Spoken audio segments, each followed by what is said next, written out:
Yes, welcome everyone here to the Smash Evening Show right here on Smash FM here on a Sunday morning here in Melbourne. Of course, let's go across to our friends over in the US, and we're heading to Denver, Colorado in particular, and we're heading to the Rockies in particular, and of course, speak to the Denver Broncos cheerleaders, and of course, it is great to have this cheerleader on the show again. Of course, last time, well, personally myself, have seen or caught up with this cheerleader because that was with the Melbourne United, I guess, team back in the 2017-18 season. Of course, it's great to have her back on the show. Of course, her name is Dee. She joins us right now from Denver. Thanks, Dee, for joining us.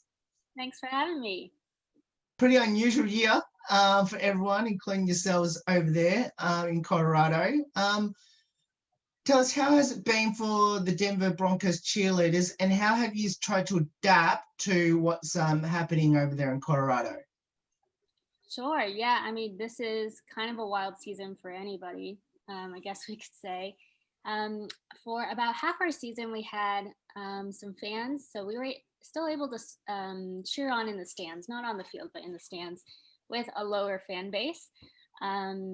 Just a few less people than our usually full house at Empire Field at Mile High.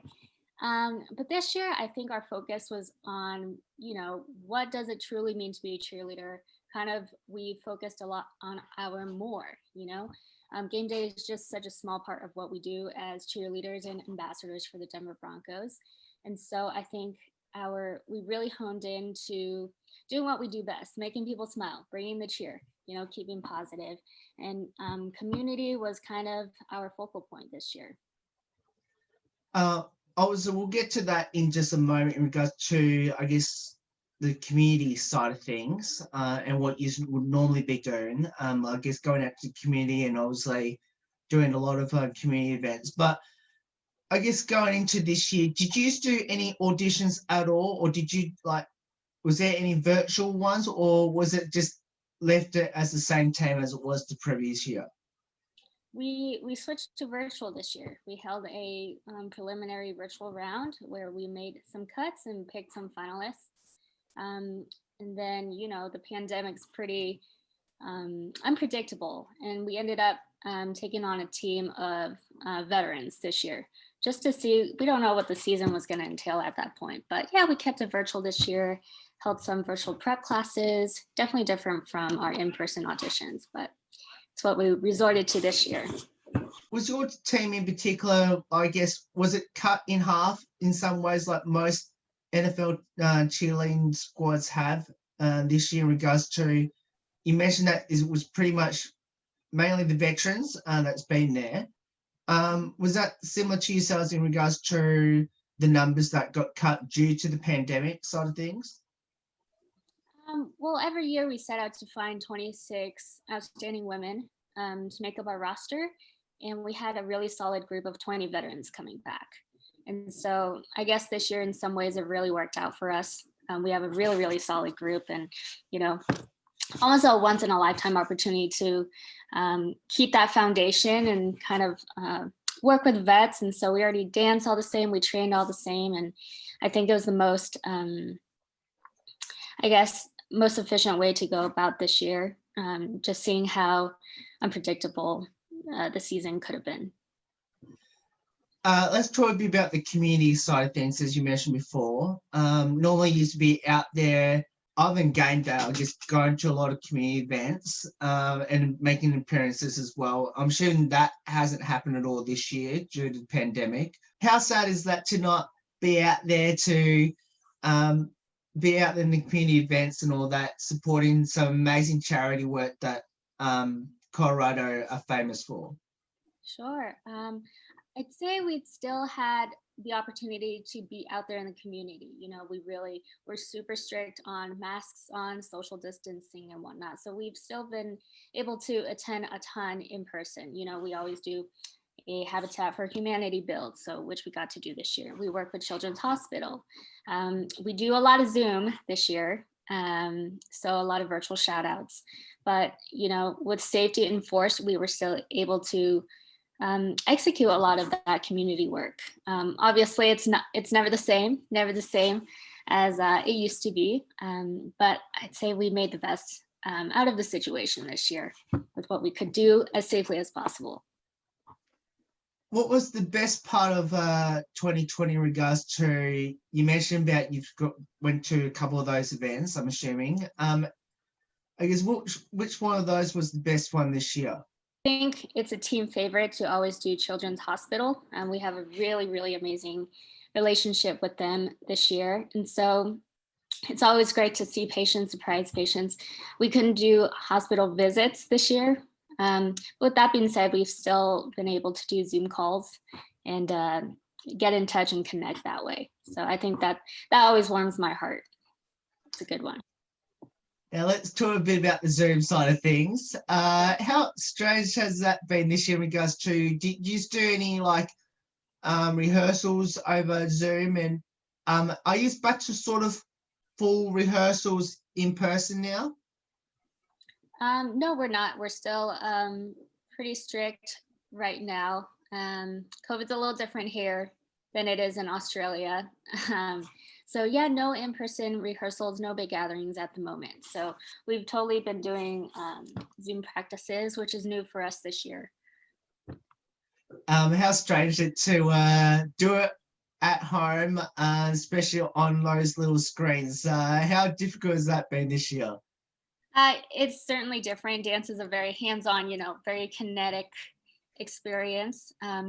Although I will say, with taking on a team of pretty strong veterans, we've had a lot of routines on our mind. We have choreography. We're used to the way our directors run our practices and whatnot. So I'd say it's been pretty efficient. We do a lot of things on our own end and then show up to Zoom practice, and we get a lot of stuff done.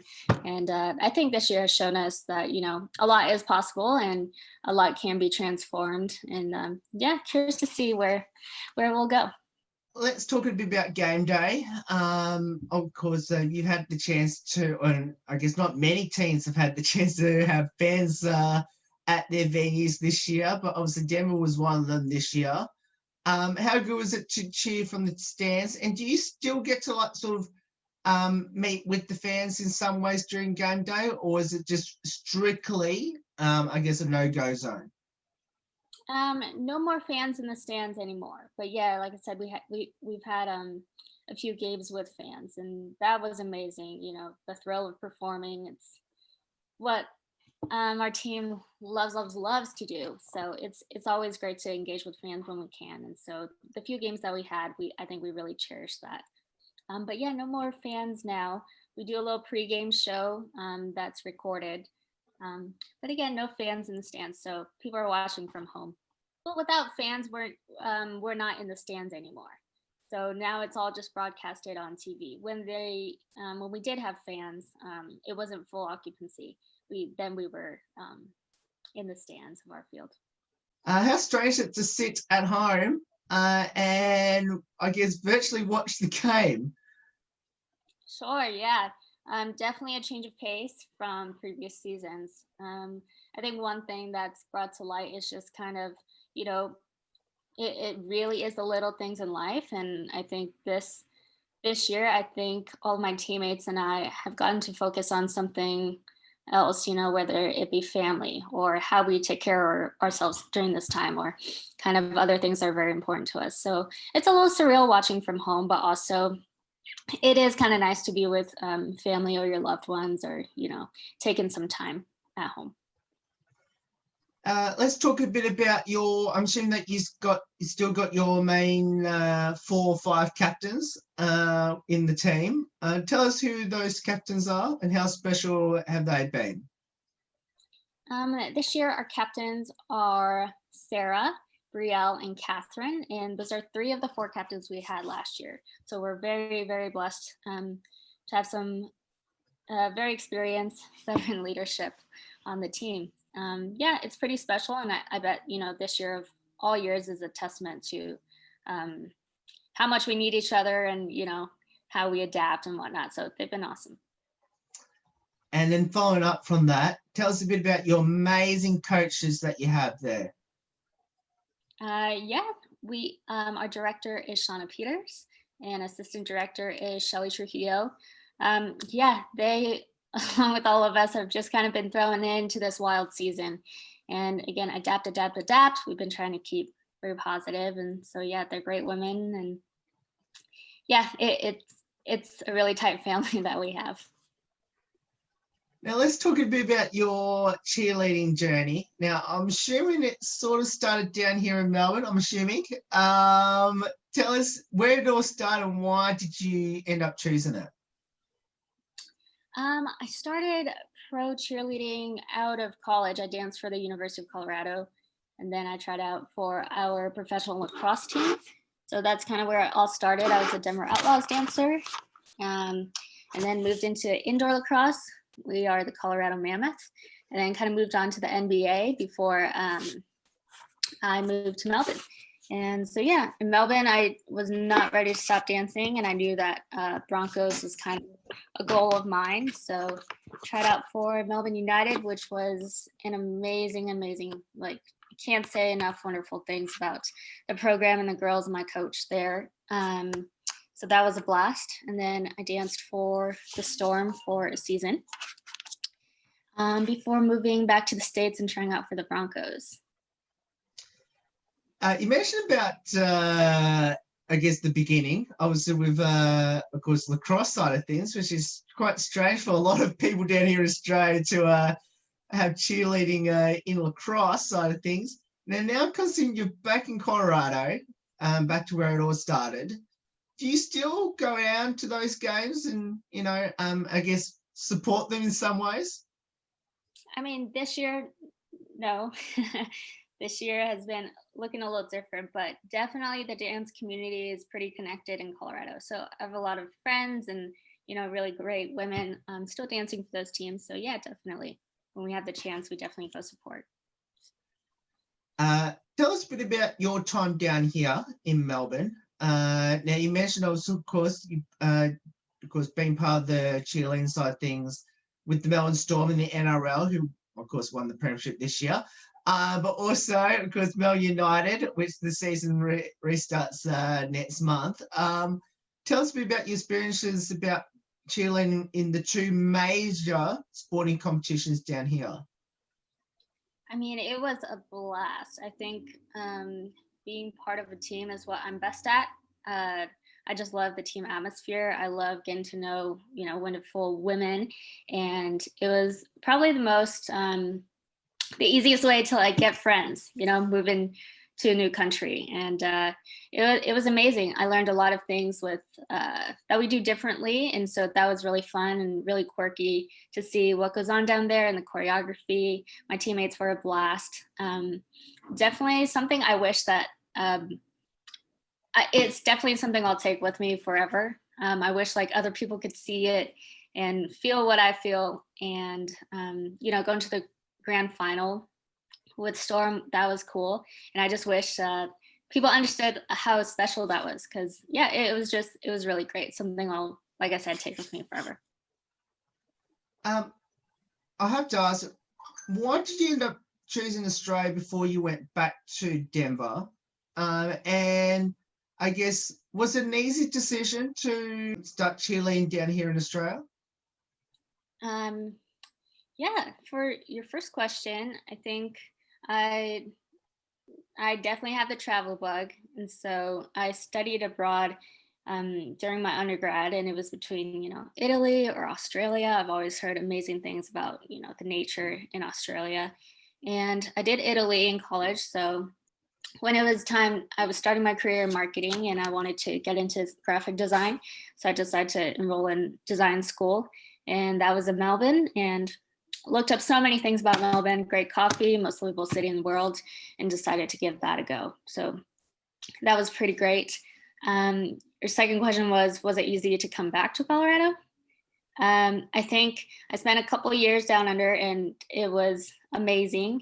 Met a ton of just phenomenal people and had a blast. But I think I was ready to come back and kind of pursue my career in design and try out for the Broncos. And yeah, I did just that. So it's really, really cool to kind of in hindsight, just kind of look back at that. how beneficial was it to, I guess, perform in an NRL setting, which is very similar in some ways to what it is in the NFL? How beneficial was that? Um, I'd say, while it's still cheerleading, it's very different, NRL and the NFL. And I've been training and prepping for the Broncos for a while before I moved to Australia as well. So I was pretty much very used to the style. The Denver Broncos cheerleaders have a very stylized dancing style, if you will. So I was very used to that. If anything, I think it was more of a change, learning kind of like Aussie dance style and choreography and whatnot. But it was fun nonetheless. Definitely prepped me, kept me dancing, and yeah, overall blast. I have to ask, is there a particular game that you've been to? Obviously, I'm assuming wasn't much this year, but I guess other years that you've been part of the Denver Broncos cheerleaders. Is there a particular game that you went to that was a real standout to you that you cheered on? Probably my rookie season, our first Monday Night Football game. We played the Chiefs, and ESPN was here on our turf, and I felt like, I think it was a game where I slowed myself for a little bit and stopped and looked around and was like, wow, this is surreal. And it was on a Monday night, which is fine. You just get off work, go to the game. So I think that really stands out in my mind. Now, what does cheerleading mean to you, especially being part of the Denver Broncos cheerleaders? Yeah, I mean, besides dancing, which is obviously a passion of all of ours, me personally, it's the platform that's really important. I have a lot of values and whatnot, and I think by putting on the costume, it's almost like putting on, a superwoman costume. You get to really engage with the community, touch a lot of people, and, work with a crowd that I wouldn't normally get to if I wasn't a cheerleader. We work with the youth a lot. And above all, I just want to inspire young girls and boys that they can do anything that they want. And I think just representation as well, just being a woman of color, and I think just really empowering and championing that diversity and inclusion aspect. Let's talk a bit about, have you had a chance to sort of reflect on, I guess, what you've already achieved in cheerleading, and do you have any future ambitions going forward? Yeah, absolutely. I don't think I ever want to stop dancing. I'm not ready yet. I think I'll feel it when I feel it. I'm feeling it in my back a little bit already. But I mean, who knows where it'll take me? But definitely not ready to stop. I just want to keep going. So whatever opportunities present itself that way. I think legacy is really important to me, and as long as I make a dent for women after me to have it, easier, more inclusive, and whatnot, I think that's really important, and just spread joy. Now being with the Broncos cheerleaders for a couple of seasons, could you ever believe that you've now reached, I guess, your dream cheerleading job there at the Denver Broncos? It's totally surreal. I think year after year, yeah, I have to really, I do a lot of reflecting. So it's something I'm super proud of, and something, I know I worked really hard for. So I'm very happy. Yeah, very happy. Now, what would be your advice to our listeners and viewers here in Australia that thinking about maybe going across to the NFL, especially to cheer any team, hopefully for the Denver Broncos, but for any team in particular, what would be your advice to them, especially to make the commitment, especially 14 to 16-hour flights to get to the US? Yeah, the flight's no joke. I'd say go for it. Prep and dance and study up on everything you can about the team you'd love to cheer for. Look at their style, reach out and connect. Usually, the teammates, or, the women or men on the team are very open to, sharing. And I think we're breaking barriers with the title, NFL cheerleaders. We're so much bigger than that. And so, yeah, it's a whole encompassing job title and role. And yeah, if it's something that you aspire to do, absolutely go for it. Now, you mentioned about especially breaking the barrier in the word cheerleading. Obviously, not just girls involved, but obviously men are involved in it. And we've seen it, I guess, a lot around the NFL now. I guess how important is to have both girls and boys involved in cheerleading? I think for me, representation absolutely matters. I think people look up to us as cheerleaders. And so it's extremely important for anyone who's younger or older to have some sort of representation that looks like them. And I'm a big cheerleader champion of that. And so I think, um, you know, times are changing and it's time. On top of that, how good is to have at least an Australian cheerleader that's from down here over in the NFL? What does that mean to you? And do you think there's more Australians cheerleaders should go over there? No, I mean, dance itself is a very universal sport. We're athletes in our own way, artists in our own way, creatives in our own way. And so I encourage whatever that means for anyone's dance career. Yeah, it's pretty universal and I welcome it. It's always fun and it's always great to get fresh perspective and new talent. Let's finish off with a couple of lighthearted questions. Now, the first question I want to ask, mentioned that you do rehearsals over Zoom. Is there anyone on the team that had, I guess, really funny, embarrassing disasters on screen when you do rehearsals, especially, I guess, especially in confined spaces at home? I think me myself, I mean, it's just it's a funny dynamic to work with, and sometimes sound is off or audio is off or things are delayed, so sometimes it can be kind of a hot mess when you involve technology. So but most of the time, we rearrange furniture and we make it happen. We make it happen. Not that I can think of. I do have two cats, so they join the fun. Oh, I have to ask, who's the comedian on the team? I will proudly say that I won Team Clown my rookie season. So I like to think I have a few jokes up my sleeve. But yeah, I think we all make each other laugh. We all do a good job of that. Keep each other laughing. Now, of course, everyone's the best dancer on the team because obviously that's what you do. But I guess further to that, who's the best singer on the team? Singer on the team. Wow, we're not really tested on our singing skills. I know that, on the lowdown, we mess around, sing a lot, maybe my friend Chelsea, who knows? We like to sing, but not as we'll keep our day jobs, if that makes sense. Of course, have you convinced anyone at the Denver Broncos Cheerleaders to maybe come to Australia there?